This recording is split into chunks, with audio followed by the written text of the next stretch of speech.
Welcome, everyone, to the David Gihyam podcast, where we talk about the energy of the week and how we can create miracles in our lives based on the ancient wisdom of Kabbalah and the ancient wisdom that comes down from many of the sages for thousands and thousands of years. This is actually a very powerful week, and the energy that is available to all of us is this ability to break free from the status quo, break free from something that you may not even be aware of has been limiting you for some time. You see, many of us, we are operating within a certain destiny that we think is the entire reality. And so we play by the rules of this destiny, and we're looking at all the different actors that are in our movie of life. And we're looking at our certain career and maybe family if we have. And we're thinking, how can this be a little better? How can I make a little bit more money? How can I improve my friendships or even improve my relationship? We start to set goals that are quite logical, not realizing that there may be an entirely new destiny, like galaxies away, that the Creator wants to give us that we don't have access to. And part of the issue is that we don't even know that it exists. We don't even know how great it could be for us and how much the universe wants to give us. And part of what I want all of us to do right now is to realize that there is an infinite scale to what we each can receive. And the sages actually say that, and I talked about this before, we very much live in the world of pain and pleasure. We're just trying to avoid pain and gather as much pleasure as possible. But there's actually a higher world that when you're connected so divinely to your soul, you begin to see and experience life through a whole new lens. For sure, you have fulfillment and enjoyment, and you have it in everything that you do because you see the depth of everything in this world. You see the depth of all the souls in your life. You can be walking down the street and you're not just seeing trees or cars or pavement. You're seeing something deeper. You're seeing the energy behind everything. You start to become incredibly intuitive. The Creator starts to put the right words in your mouth at the right time. You start to appear in the right places. You start to feel synchronicities happening almost totally out of your control. And it is an incredible feeling to actually feel like you're not giving any effort, but you're being guided everywhere. And miracles are happening around you, things that you couldn't even expect, things that you didn't plan, things that you didn't force, things that you didn't chase. This is the world that we are actually meant to live in, but most people don't even know this world exists. The world that they believe exists is, how can I really struggle and suffer and just grind through the day to get a little bit more pleasure, maybe make a little bit more money, get a couple more people to validate me, respect me. One of my teachers was telling me just recently, say, a person can spend their whole day working to get validation and becoming successful and famous, and you're going to have millions and millions of people respect you and say you're unbelievable. You've done an incredible job building this company, giving back to the world, to your community, respected by millions. And then you come home, and the one person who doesn't respect you is your spouse. And your spouse is just giving you a hard time and telling you everything that's wrong with you and pointing out all the things that are not good about you. The whole world thinks you're unbelievable, but your spouse, one person, doesn't really care and is not impressed by you. All of a sudden, all of this glory, all of this amazing energy that you once felt, it's gone in 1 second. One person who doesn't respect you can take all that energy away. If one person not respecting you can take away all your happiness, was the happiness really yours?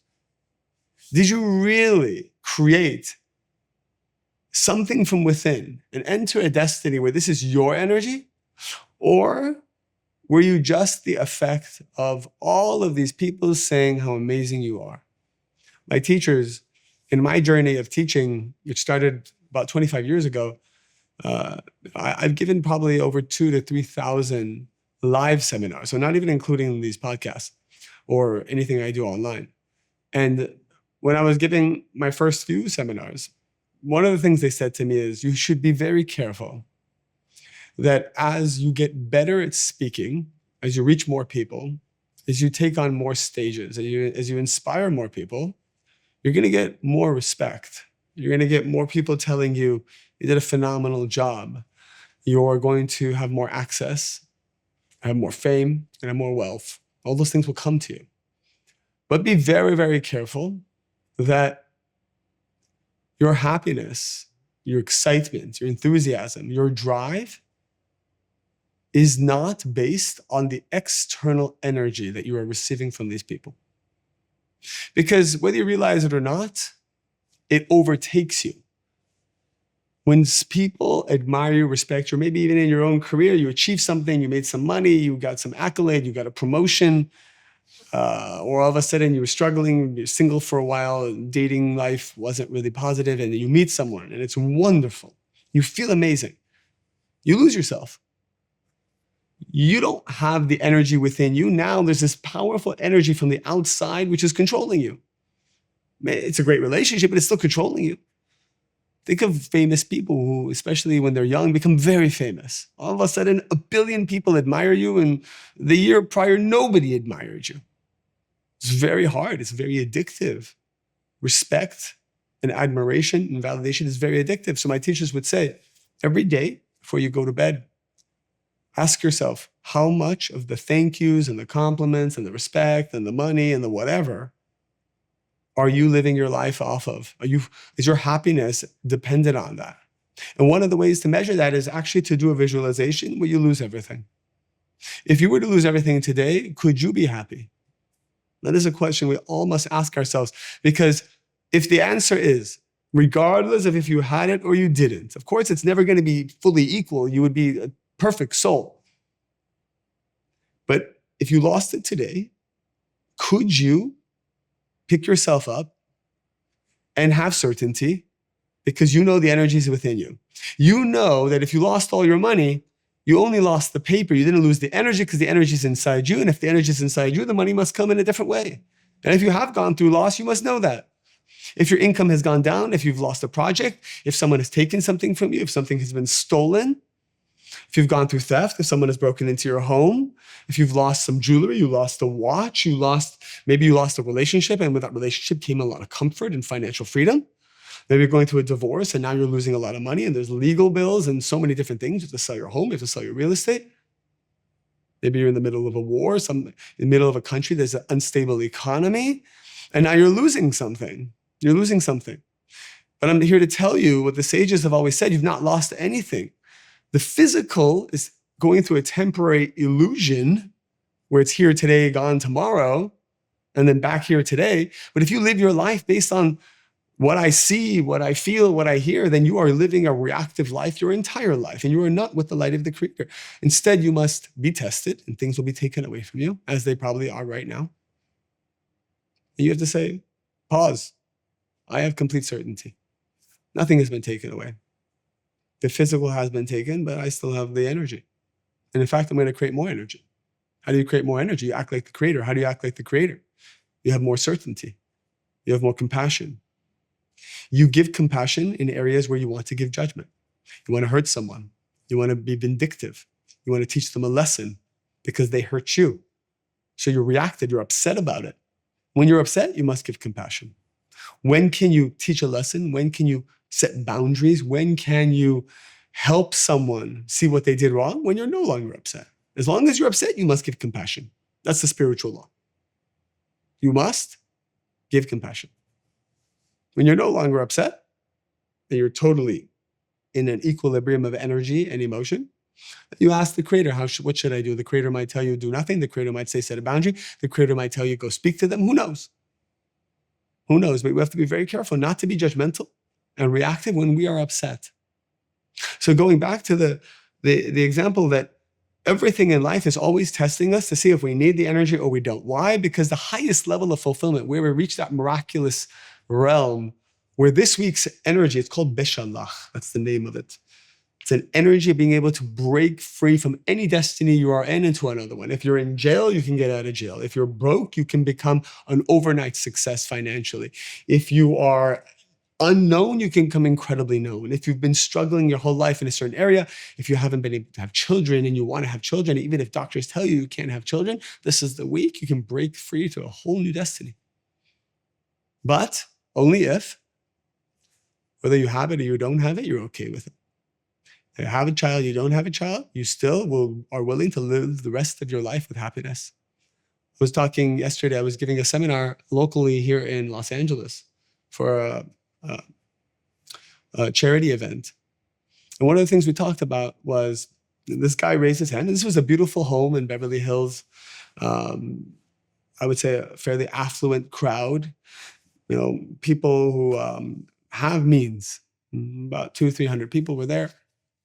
And this guy raises his hand and said, everything you're sharing with us today, which is similar to what I've shared with you in these podcasts, sounds great for all of us who we have money, we have means, we have resources. So we will probably be more spiritual. We will do the things that you say.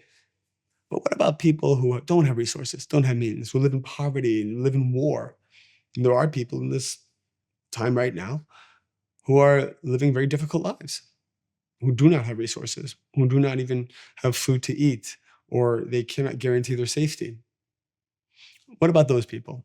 What would you ask me if you were speaking in front of 200 people who didn't have the resources we do the same spiritual laws apply? And I'll tell you something.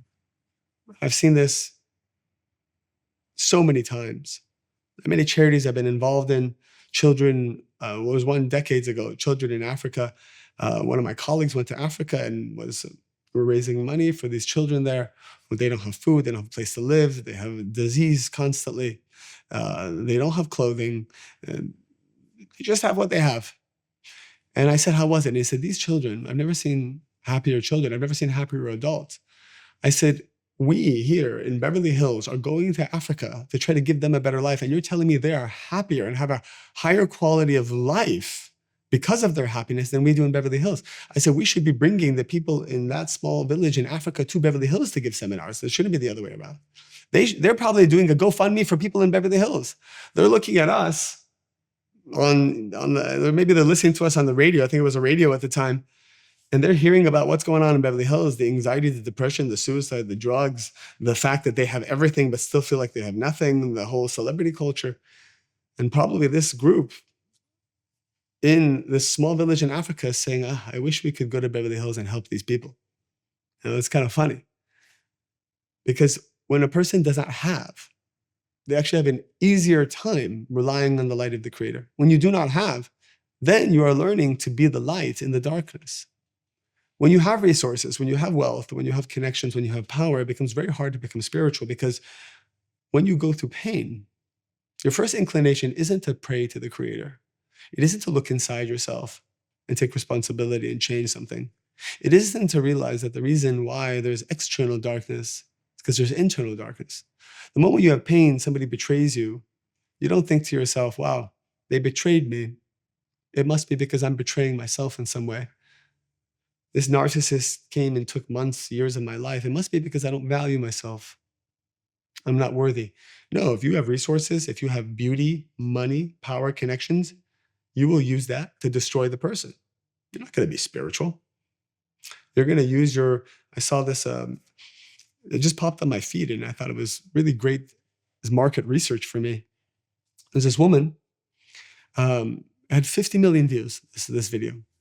She was showing a video of her ex-husband, but in the time they were married, holding the 2 children that they had. And in the background was the nanny, who was this younger, beautiful woman. This was the point she was trying to make. And the video was, when I didn't see the signs that my husband at the time was sleeping with my nanny. This was the video. I looked at it, I said 50 million views. And millions of likes and comments, and the comment section was out of control. And then I clicked on her page and I saw that she had just opened up an account about maybe a few weeks ago. And every video is her condemning and going after her now ex-husband who gave her a divorce and has left with the nanny. Okay, so you're following all this? So now the ex-wife is on a mission.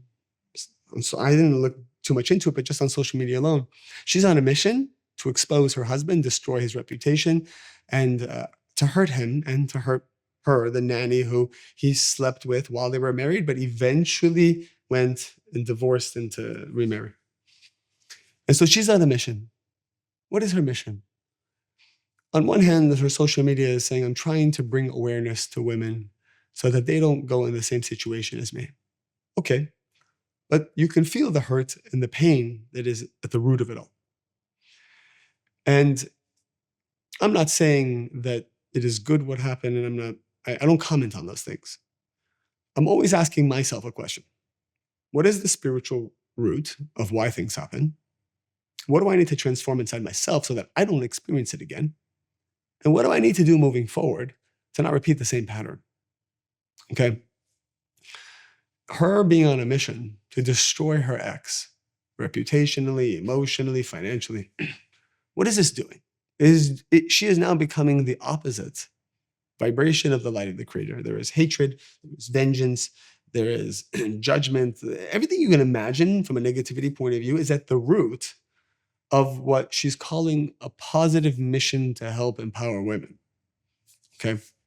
But the truth is, she's using her platform to spread energy that at its root is opposite the vibration of the creator. So what's going to happen for her is she's only going to accumulate more negativity in her life. And very well, she could attract another vibration, another man who has a similar vibration as the first one, and she could get hurt again.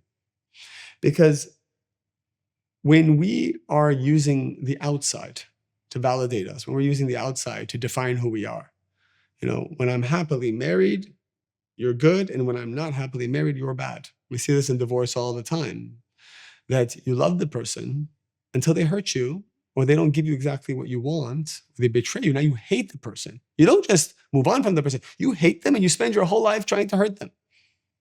How can it be? How can it be? And what is the lesson?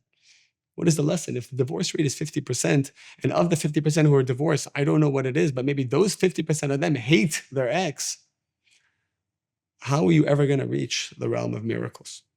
And so in LA, actually, I did a workshop on this woman, and she's going through a divorce. Her husband betrayed her, now is moving on, met another woman who happened to be friends with her, and they're happy. And I said to her, and she said that this content that we're learning right now is what helped her not hate her ex, but to have compassion for him and bless him.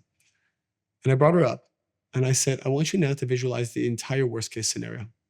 They get married. Your son ends up loving the woman that he left you for. This woman is prettier than you, more beautiful than you, more resourceful than you.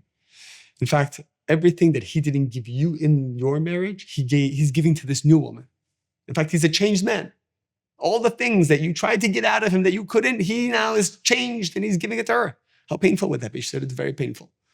I said, let's take it a step further. I even made the joke. I said, what if he started to suddenly become spiritual and become a spiritual man? What if he started to follow my content? And what if he reached out to me and asked me to officiate his wedding, which is something that I used to do? And she started laughing. I said, and then you saw me officiating his wedding to the woman that he left you for. Would that hurt you? She's like, oh, that would hurt me so much. I said, are you the creator? Are you the creator of your destiny? Do you want to be in the realm of miracles? Or are you just the effect? Or are you just someone who says they want to be, but deep down, secretly, you're hoping that other people suffer, especially your ex? Or at least, at the very least, you're hoping he doesn't become too happy because he left you, and how dare he be happy if he's not with you? You see how much of our ego is tied into it? See how much of our negativity deep, deep down inside that festers inside of us is tied into our lives? I'm not saying to just become more spiritual. I'm just saying to become a better person or put on a facade that you're spiritual or religious or whatever. I'm saying at your core, can this woman have true mercy, compassion, and kindness for her ex and the woman her ex left her for. Can you bless that person? Can you bless that person? Truly, truly. Because now you're God. Now you're acting like God, because God doesn't just gives, just a giving force, just compassion, just open heart. And when you do that, you become on the level of God. So you start to rule the universe. Business, prosperity, relationships, love, soulmate. Your soulmate who's on the other side of this world right now, who's not with you, if you're single, your soulmate wants to be with you only if you're acting like God. Are you acting like God, or are you just complaining about your narcissistic ex?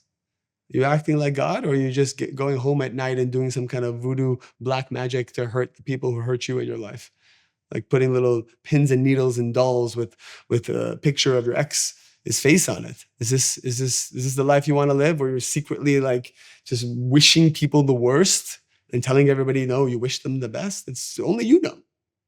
Only you know what's going on in your heart and what is your vibration. Nobody else will know. You can lie to everybody. You can disguise yourself as being spiritual. You can tell everybody you're spiritual. You can come to all the seminars and listen to the Joe Dispenzas and the Tony Robbins and all this stuff and say, look how much work I'm doing on myself. But only you know if when you go to bed at night, you secretly hope that your ex suffers,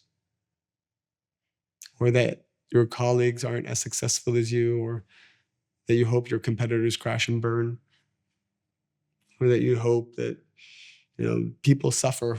People who you disagree with, they should suffer. Because it's uncomfortable for you to be challenged. It's uncomfortable for you for someone to challenge your own ego, and instead of working on yourself or changing yourself, you rather eliminate everybody around you. So then you can't enter the realm of miracles.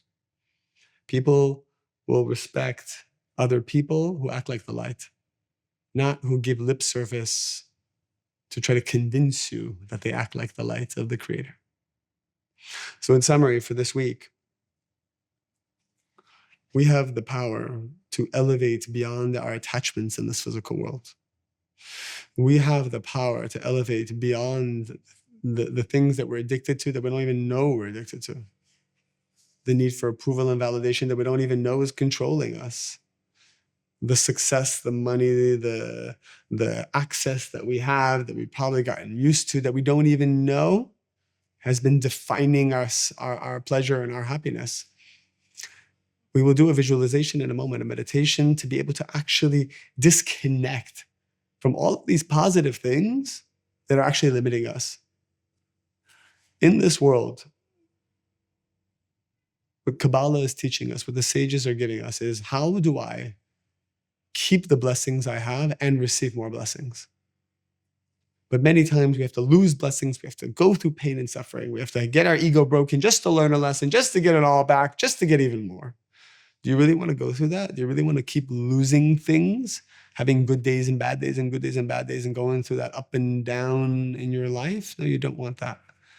Kabbalah, this wisdom, what the sages have given us, the spiritual side of many of these religions is giving us, is the ability to have no detour in our lives, no more up and downs. We can just, in our mind, and we'll do it in this meditation, in our mind, go through a journey and a process where I am not forced, pushed into pain and darkness to learn a lesson. And by the way, if you do enter pain and darkness and you do lose things, and you will, and money will go, and relationships will go, and people will hurt you, and some people who loved you won't love you anymore, and the people who you thought were your friends, they won't be so friendly later. This is all going to happen, but it's all a lesson for you to become the miraculous person that you were meant to be. And when you do lose something, you might have lost something right now. Ask yourself the question, was the energy already inside of me? Am I dependent? I probably lost it because I was depending too much on it. Now let's build it inside of yourself. How do you do that? You say you have certainty that the energy is inside of you. You say thank you. You have gratitude and appreciation for the things in life that don't deserve it. You have gratitude and appreciation for the people in your life that you feel don't deserve it.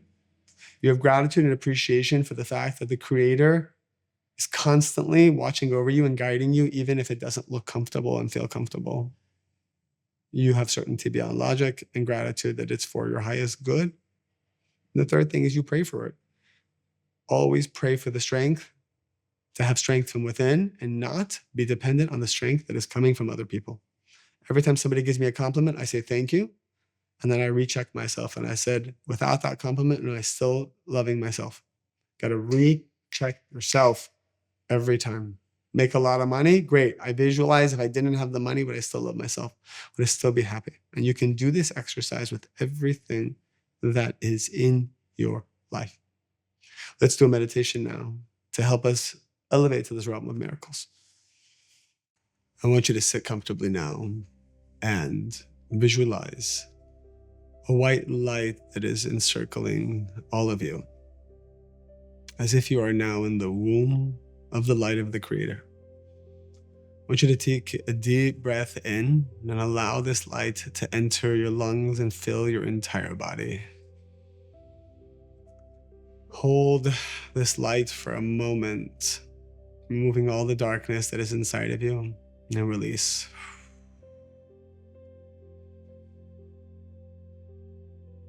I want you to connect to a time actually before you came to this world, when you were in the womb of your mother. You were protected by the light of the Creator fully.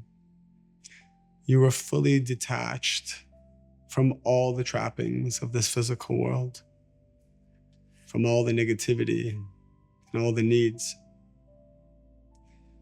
And every resource was given to you in that moment. You didn't have any fears. You didn't have any stress. You didn't wonder or worry about tomorrow. You knew that when you were in the womb, everything would be given to you at that moment. And it was. And when you came to this physical world, a new illusion was created. That is the illusion that now you don't have. You're not being taken care of. You're not being watched over. There is a new illusion that maybe you will stay alone, and you will not have the power, the wealth, the safety, the security that you so greatly yearn for and desire. And that is our test in this lifetime. To know that we were never disconnected from the source. It only appears as if we are. A person who is not disconnected from its source, and you are not, never feels like it needs a new source.